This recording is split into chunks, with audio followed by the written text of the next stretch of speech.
वज़ीर बल्दिया सिंध सईद गनी ने कहा कि बहुत पहले से कहते आ रहे हैं कि बानी पीटीआई को कहीं ना कहीं से सहूलतकारी हो रही है। ये आर्टिकल्स का आना इस बात का सबूत है। हमने सवाल किया था कि पाकिस्तान की सियासी जमात को भारतीय और इसराइली शहरी की फंडिंग क्यों मिल रही है। मजीद क्या कहा ये जानते हैं।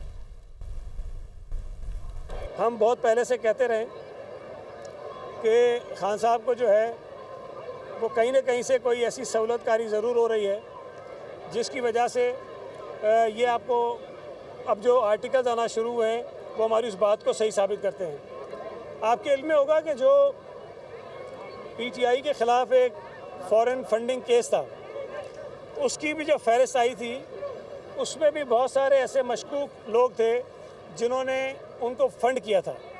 और उस वक्त भी हमारा सवाल ये था कि पाकिस्तान की सियासी जमात जिसका मकसद ये है कि वो पाकिस्तान के लोगों की भलाई करे, पाकिस्तान में सियासत करे, पाकिस्तान में हुकूमत बनाए, उसको भारतीय और इसराइली शहरी क्यों फ़ंड कर रहे हैं। और ये बहुत बड़ा सवाल था जिसका जवाब आज तक नहीं आया।